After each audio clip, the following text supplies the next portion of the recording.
You know, for the last 25 years, one name on Wall Street has been pretty much a synonym for ambition, crisis, and some truly massive mistakes. Today, we're going to unpack the story of Citigroup, a financial giant built on a dream that kind of became a recurring nightmare. And our story really kicks off with this staggering number, $900 million. That is the actual amount of money Citigroup accidentally wired to the wrong people. I mean, you've got to be asking yourself, how on earth does one of the biggest, most sophisticated banks in the world make a mistake that big? Well, as it turns out, this was no simple typo. See, this wasn't just some random fluke. It was a symptom of a much, much deeper problem. And to understand it, you have to go back through a 25-year story of wild ambition, mind-boggling complexity, and just repeated failure. All right, so let's really dig into this $900 million payment. Because this one blunder, it perfectly captures the crisis at the very heart of Citigroup. So check this out. It was supposed to be a totally routine $9 million interest payment for the cosmetics company Revlon, but somehow that spiraled into a total public relations disaster.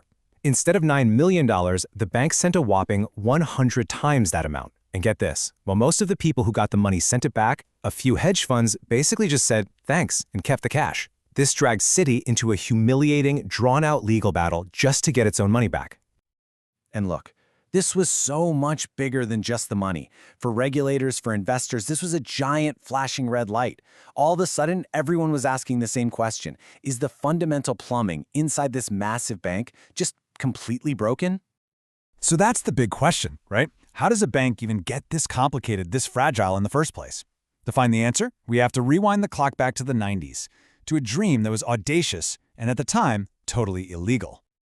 Okay, so back in the go-go 90s, Wall Street had this huge idea, the financial supermarket. The concept was simple. Create a one-stop shop for all things money, a place where you could get your mortgage, buy insurance, trade stocks, everything, all under one gigantic roof. And the way they were going to build this thing?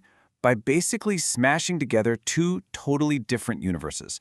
On one side, you had the buttoned-up, traditional global bank, Citicorp, and on the other, Travelers Group, an insurance giant that also had the swashbuckling, risk-taking traders of Smith Barney. The goal was nothing short of creating a financial titan the world had never seen before. But here's the thing. There was one huge problem standing in their way. A 65-year-old law that was born from the ashes of the Great Depression. It was called the Glass-Steagall Act. And yeah, let me just be super clear about this. Their entire plan, merging a regular consumer bank with a risky investment bank, was explicitly against federal law. But the architect of this whole merger, the incredibly ambitious Sandy Weill, he had a pretty simple and frankly audacious strategy. Just do it anyway. They basically forced the government's hand, betting the world would have to change for them. And you know what? It worked. Just a year later, Congress repealed Glass-Steagall, rewriting the rules of American finance forever.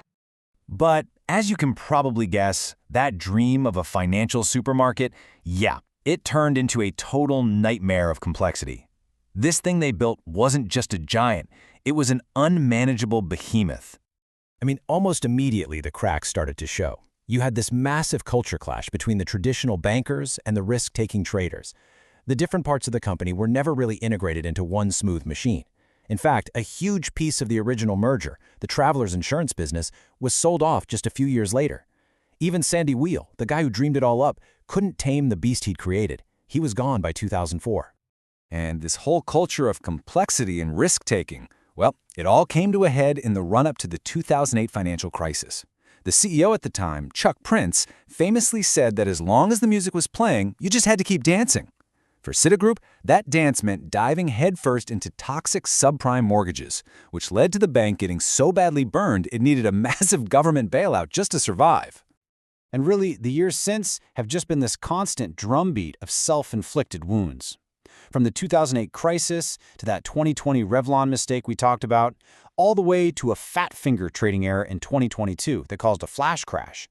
Problems just kept popping up from all these different corners of the empire, and it seemed like every time, senior management was caught completely by surprise. And if you were a shareholder, well, just look at this. It's been an absolute disaster. Since that big merger back in '98, Citigroup's stock has been completely decimated. It's dramatically underperformed rivals like JP Morgan Chase and Bank of America, who, frankly, just manage their own growth a whole lot better.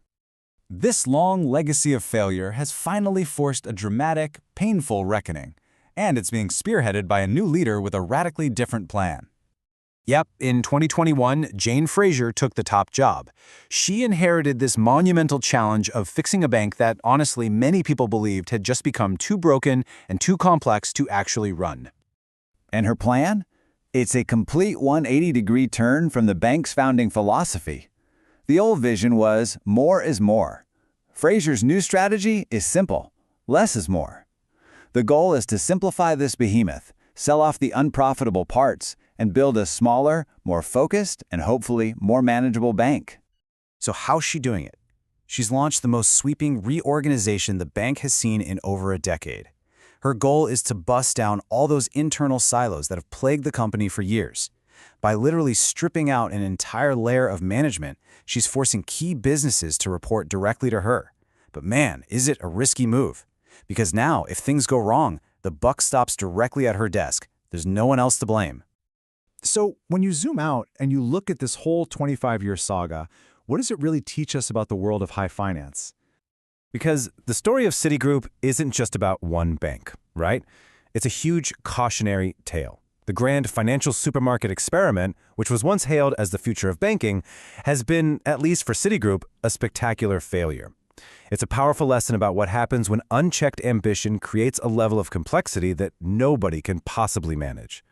Citigroup was born from an era of ambition that, you could argue, bordered on arrogance. But today, investors are demanding the exact opposite: simple, sober, and frankly, kind of boring banking. And that leaves us with one final crucial question. After a whole generation of trying to be everything to everyone, is the future of banking better off just being a little more humble?